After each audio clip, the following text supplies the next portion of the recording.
Welcome to STV. నా పేరు శ్రావ్య. Bulletin updates చూద్దాం.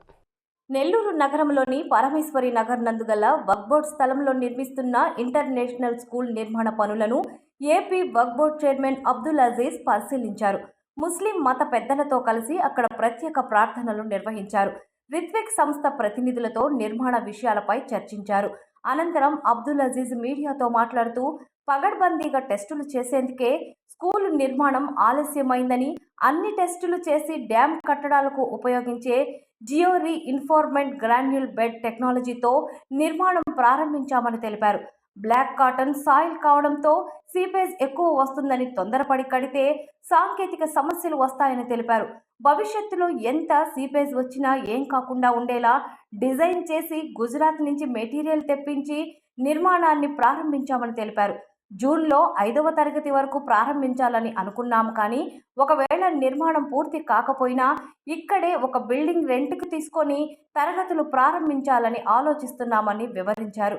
మేము టార్గెట్ పెట్టుకొని పూర్తి చేసేందుకు ప్రయత్నిస్తున్నామని, అది అర్థం చేసుకోకుండా వితండంగా మాట్లాడుతున్నారని ధ్వజమెత్తారు.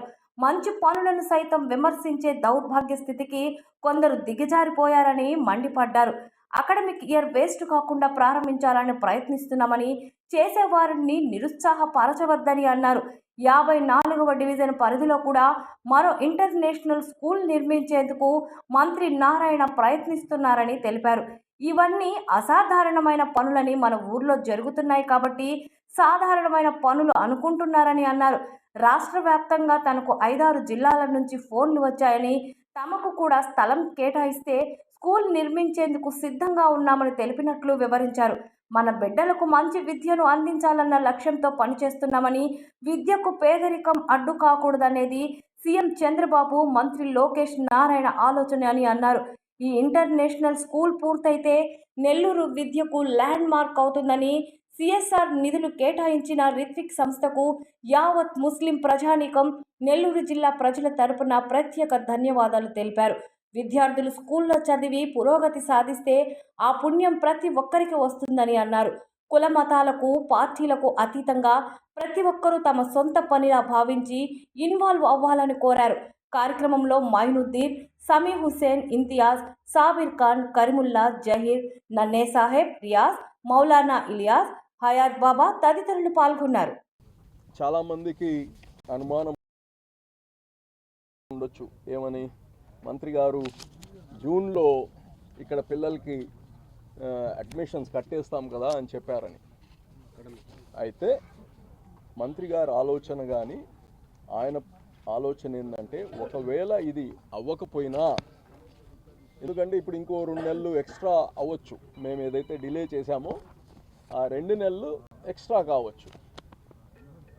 ఒకవేళ అవసరమైతే ఆ పిల్లలకి అడ్మిషన్స్ తీసుకొని 5th స్టాండర్డ్ దాకే స్టార్టింగ్ చేయాలనుకున్నాము. బిల్డింగ్ అయిన తర్వాత 12th స్టాండర్డ్ దాకా చేయాలనుకున్నాము. దానికి అవసరమైతే ఇక్కడ ఏదైనా రెంటల్ బిల్డింగ్ అన్నా తీసుకొని ఆ 2 months కోసం ఆ పిల్లల్ని అడ్మిషన్ ప్రాసెస్ ఇవన్నీ చేద్దామని ఒక ఆలోచన. మళ్ళా ఈ మధ్యకాలంలో ఈ 2 వారాల్లో మంత్రి గారితో నేను కానీ కూర్చోలేదు. కూర్చున్న తర్వాత దాన్ని కాంక్రీట్గా ఎలా చేస్తే బాగుంటుంది, ప్రాక్టికల్గా మేము మా టార్గెట్స్ అవి, ఇది జూన్కి అడ్మిషన్ ఇవ్వాలనేది టార్గెట్. ఏది కానీ ఒక ప్రాజెక్ట్కి టార్గెట్ పెట్టుకోకపోతే అచీవ్ అవ్వలేము. ఆ టార్గెట్కి దాటిపోవచ్చు, ముందర అవ్వచ్చు, అది వేరే విషయం. అయితే మేము పెట్టుకున్న టార్గెట్ అది.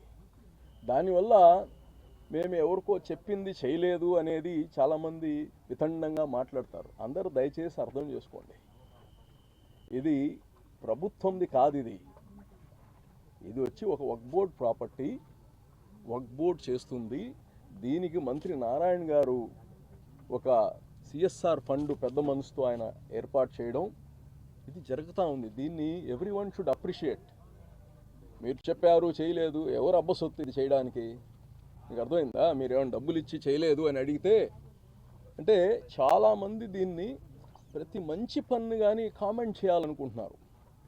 దేన్ని అప్రిషియేట్ చేయాలి, దేన్ని కామెంట్ చేయాలనేది కానీ అర్థం చేసుకోవాలి. ఇది ప్రభుత్వం అయితే ప్రభుత్వం టైం చెప్పింది చేయలేదంటే ఒక పని. ఇది ఒక వక్ఫ్ బోర్డ్ సంస్థది. ఒక వ్యాపారస్తులు వాళ్ళ దగ్గర నుంచి సిఎస్ఆర్ ఫండ్ తెచ్చి వాళ్ళకి మంచి పని కంటే వాళ్ళు ఇస్తున్నారు. ఇది మంచి పని జరుగుతూ ఉంది. మా ఉద్దేశము, మంత్రి గారి ఉద్దేశము, చాలా తొందరలో ఈ యొక్క అకాడమిక్ ఇయర్ కానీ వేస్ట్ అవ్వకుండా ఎట్ట చేయాలని ఆలోచిస్తున్నాం. కాబట్టి నేను అందరికి చెప్తున్నా, దీన్ని అప్రిషియేట్ చేయండి. చేసే వాళ్ళకి నిరుత్సాహపరిచేటట్టు ఎవరు చేయొద్దు. మేమంటే అలవాటు అయిపోయింది మాకు, మీ తిట్లు మీ తిట్లు కానీ అన్నీ మాకు దీవెనలు అయిపోయాయి. ఇది ఈ 10-15 సంవత్సరాల నుంచి ఏం చేసినా ఏదో ఒకటి కామెంట్ చేస్తూ ఉంటారు, మాకు అర్థమైపోయింది. కానీ రిలీజియస్ పీపుల్ అందరూ, కమ్యూనిటీ అందరూ ఇన్వాల్వ్ అయ్యి దీన్ని చేస్తున్నప్పుడు, దీన్ని మంచి పని చేస్తున్నప్పుడు, ఇక్కడ ఉండే చుట్టుపక్కల ఉండే క్యాచ్మెంట్ ఏరియాలో ఉండే ప్రతి పేద బిడ్డకి ఒక ఇంటర్నేషనల్ ఎడ్యుకేషన్ రావడం అనేది దీన్ని అప్రిషియేట్ చేయాలి. ఇప్పుడు నారాయణ గారు దీని తర్వాత ఇంకోటి 54 వార్డులో కానీ ఎక్కడైతే మనము ఈ యొక్క హౌసెస్ కడుతున్నామో, టిట్కో హౌసెస్, అక్కడ కానీ దాదాపు 7,500 ఇల్లులు ఆడున్నాయి. ప్లస్ ఆ జగనన్న కాలనీ అని ఏదైతే ఇచ్చారో అక్కడ కానీ పేదవాళ్ళు దాదాపు 10-15 వేల ఇల్లులు ఉన్నాయి. అక్కడ ఉండే పిల్లలకు కానీ మంచి విద్య ఇవ్వాలని చెప్పి అక్కడ కానీ చేస్తున్నారు.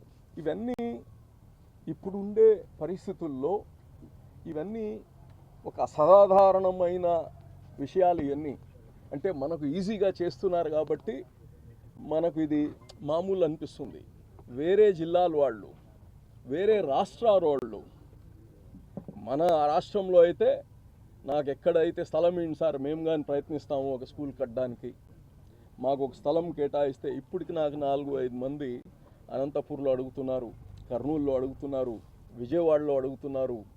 యూనో, సో ఆ ఒక్క ట్రెండ్, గతంలో మనం రోడ్లు లేవు, కాలువలు లేవు, దోమలు ఈ మాట్లాడుతున్నాం. ఈరోజు బిడ్డల చదువుల గురించి మాట్లాడుతున్నాం, ఎడ్యుకేషన్ క్వాలిటీ గురించి మాట్లాడుతున్నాం. సో ఇంకా 4 రోజులు పోతే హెల్త్ గురించి మాట్లాడతాం. సో మన అందరిలో కానీ ఆ యొక్క ఆలోచనలు మారుతున్నాయి. ఎక్స్పోజర్, మన బిడ్డలు చదువుకుంటున్నారు, వాళ్ళకి కావాల్సిన వసతులు పక్క యూరప్లో కానీ, యుఎస్లో కానీ, యూకేలో కానీ ఏమైనా ఉంది అంటే ఎడ్యుకేషన్, హెల్త్, ఈ రెండింటిపైన ఎక్కువ. అలాగే మనం కానీ ఇప్పుడు ఈ దశ వచ్చి ఎడ్యుకేషన్ పైన ఉన్నాం. మన బిడ్డలు బాగా చదవాలి, మంచి విద్య ఇవ్వాలి. ఆ బిడ్డలకి ఎడ్యుకేషన్ ఇస్తేనే వాళ్ళ జీవితం బాగుపడుతుందనే ఒక ఆలోచన ప్రతి ఒక్కరిలో వచ్చింది. చిన్న కార్మికుడు కాడి నుంచి పెద్ద వ్యాపారస్తుడు కానీ మా బిడ్డలు బాగా చదవాలనేది. ఆ యొక్క డిఫరెన్షియేషను అందకుండా ఉండకూడదు. పేదరికం అనేది విద్య దగ్గర పేదరికం అనేది ఉండకూడదు అనేది ఈ ప్రభుత్వం, చంద్రబాబు నాయుడు గారి ఆలోచన, లోకేష్ గారి ఆలోచన. ఆయన కానీ అద్భుతమైన ఒక స్కూల్ కట్టారు మంగళగిరిలో, ఆయన ఇంకా కట్టిస్తున్నారు. సో మనం కానీ ఇక్కడ సో ఇవన్నీ ఈ స్కూల్స్ వస్తే మన నెల్లూరు ఒక బెంచ్ మార్క్, ల్యాండ్ మార్క్ అయిపోతుంది విద్యకి. కాబట్టి మీ అందరినీ, ప్రజలందరినీ కోరుతున్నా నేను, నారాయణ గారు దీన్ని ఒకసారి ఆయన చెప్తే 100% చేస్తారు.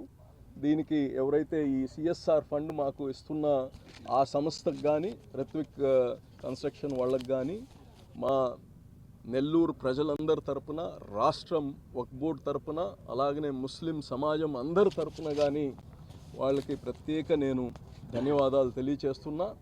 ఎల్లప్పుడూ ఈ బిడ్డలు జీవితాలు బాగుపడే అన్ని రోజులు మీకు ఈ చేసిన ప్రతి ఒక్కరికి ఈ యొక్క ఇన్స్టిట్యూషన్ ల్యాండ్ ఇచ్చిన, దాతలు ఇచ్చిన వాళ్ళకి ఎప్పుడు కానీ ఆ భగవంతుడు ఆ పుణ్యం ఇస్తాడని కానీ తెలియచేస్తూ, మరి ఈ యొక్క కార్యక్రమము మీ అందరూ సహకారం, ఓన్ చేయండి. ఓన్ అంటే ఇక్కడ వచ్చి స్థలం తీసుకోమని కాదు, ఈ పనిని ఓన్ చేయండి, సొంత పనిగా చూడండి, రాండి, చూడండి, ఇంకా సలహాలు ఇవ్వండి, దగ్గర ఉండండి, చూడండి. ఇది మన బిడ్డల కోసం కడుతుండేదని మీ అందరికీ తెలియచేస్తూ, మరి మీడియా మిత్రులకు కానీ దీన్ని చక్కగా ప్రజలకి అర్థమైనట్టు, అంటే మేము మాట్లాడినా మీ కామెంటరీ ఇంపార్టెంట్ కాబట్టి తప్పకుండా ఈ స్కూల్ని ఇమ్మీడియట్గా ఈ అకాడమిక్ ఇయర్కి, రేపు నారాయణ గారు నెక్స్ట్ విజిట్ వచ్చినప్పుడు కూర్చొని ఈ అకాడమిక్ ఇయర్ ఎట్ట చేయాలనేది కాంక్రీట్గా మాట్లాడిన తర్వాత మళ్ళా దీని గురించి అకాడమిక్ ఇయర్ గురించి చెప్తాం. ఇదైతే ఇప్పుడు కన్స్ట్రక్షన్ వర్క్ స్టార్ట్ అయిపోయింది, ఇంకా దీన్ని ఇమ్మీడియట్గా పూర్తి చేస్తామని కానీ తెలియచేస్తున్నాం. ఈ కాంట్రాక్టర్స్ కానీ జనరల్గా మన వాళ్ళకి ఎక్కువ ఇంట్రెస్ట్ దీనిపైన ఉంటుంది. ఈ కాంట్రాక్టర్స్ కానీ ఎవరైతే సిఎస్ఆర్ ఫండ్ ఇస్తున్నారో రిత్విక్ కన్స్ట్రక్షన్ వాళ్ళే కాంట్రాక్టర్స్ కాబట్టి వాళ్ళ సొంతంగానే కట్టిస్తున్నారు. ఇవి ఇప్పటి వరకు ఉన్న bulletin updates. Keep watching STV. మేము చేసే వీడియోస్ మీకు నచ్చినట్లయితే లైక్ చేయండి. అలాగే మరిన్ని ఇంట్రెస్టింగ్ అప్డేట్స్ కోసం మా STV